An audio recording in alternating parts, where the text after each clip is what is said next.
All right, so my name is Jay Anderson. I had case two. My case was about physical therapy treatment after a TKA. In case two, my patient is a 59-year-old female with an unremarkable medical history. And the reason she had a TKA on her right knee was because she has a history of osteoarthritis for about 2 to 3 years in that right knee. And currently she is 4 days post-op from a TKA. And a TKA is a total knee arthroplasty, and basically what that is an artificial knee joint, which they go in, shave down the arthritis in the knee, and then replace it with an artificial knee joint. All right, currently she is weight bearing as tolerated and is on a standard walker, and with that walker, or she is experiencing symptoms less than 5 minutes of weight bearing, sit to standing, and sitting with knee flexion. Her primary goal that she stated in the eval was to return to gardening, and currently her right knee range of motion, active and passive measurements are very limited compared to the left knee. Also, the reason why her measurements are very limited is her knee has a bunch of edema still in it from the surgery, and PT stated that the knee is warm to palpation. All right. The intervention I chose first for this patient was soft tissue mobilization.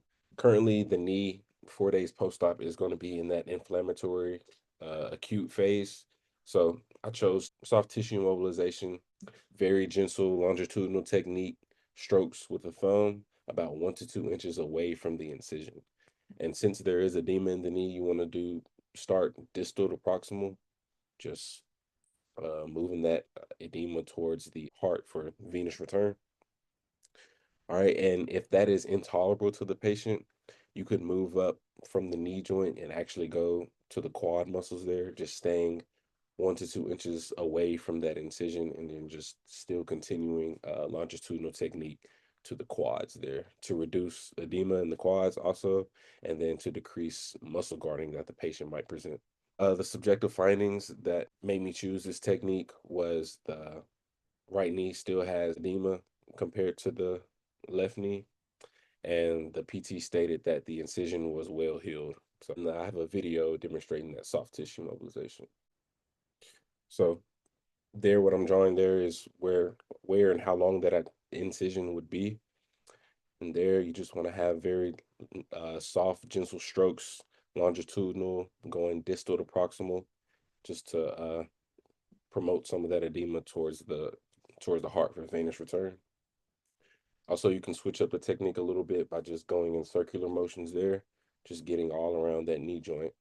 And if it's intolerable, this is the soft tissue mobilization to the quad that you can also perform there. Just same thing, reducing some of that edema and muscle guarding. Patient education that I chose for this patient, she's fairly young, so the importance of mobility after a TKA is very important because it is used to prevent the stiffness within the joint and reduce edema through blood flow circulation. So the more you move, the more blood flow you have going on, which will reduce some of that edema as well. And then you don't want to stiffen up after a knee replacement there, because I don't have you to go back through surgery to have a manipulation, and you don't want that to happen. Also, it decreases the risk of complications like a DVT and promotes a smoother transition into functional activities like gait training. So, the more you move outside of physical therapy, doing your HEPs at home or just doing small exercises that are not too extensive, will promote a smoother transition into like the next phase of rehab. Examples of mobility that you could use are like a CPM machine. Sometimes in the hospital, they'll go around asking if you would like to purchase or rent one. And what that is just a passive machine that pulls your knee up into flexion and extension. Also, you can do weight bearing is tolerated, gait training with the walker at home, just staying inside the house for those smooth, even surfaces for now. And then obviously it'll be pretty much a short distance, just promoting that mobility. After your eval, your physical therapist should give you an HEP with a list of exercises that you can do at home. And some of those exercises would include active stretching, which also promotes some mobility in the knee. So, for PTA standpoint, the HEP that I would give for this patient would be pillow or ball squeezes to promote that hip adduction. And I have a video for that as well. Just telling them that you want how you want to be seated and the positioning of your legs there. And also at home, you have a pillow, or if you have a ball, slot that between your knees there, squeeze, hold for 3 seconds, and then relax. All right, make sure your knees are aligned with your toes, hold for 3 seconds, and relax. And now this is my patient demonstrating the exercise for me. I asked him if he had any questions before this.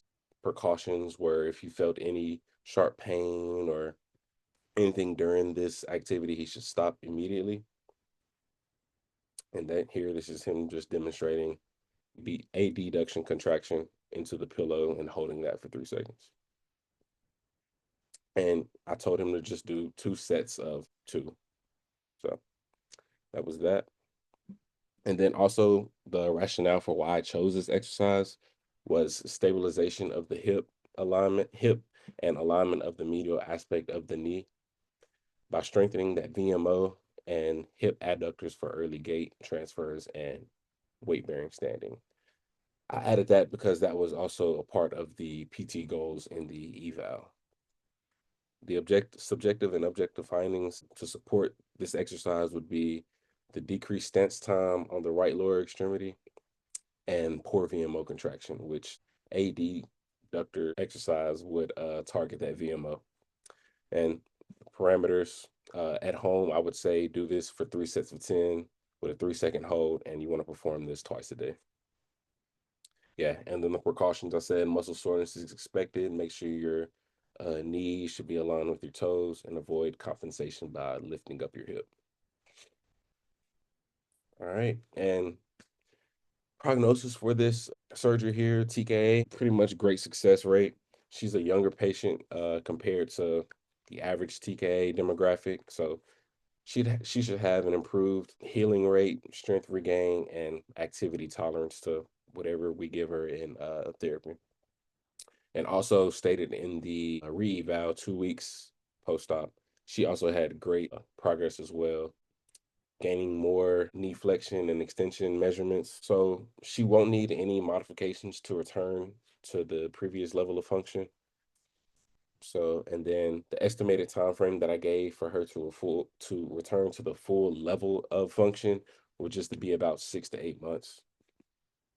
And that doesn't mean she'd have to come to therapy for 6 to 8 months. She could come to therapy for about 3 to 4 months, and we could print off an extensive HEP for her to do at home. And if she's a fairly compliant or well compliant patient, trust her enough to do the HEP at home consistently. And by the time 6 to 8 months rolls around, she should return to full level of function.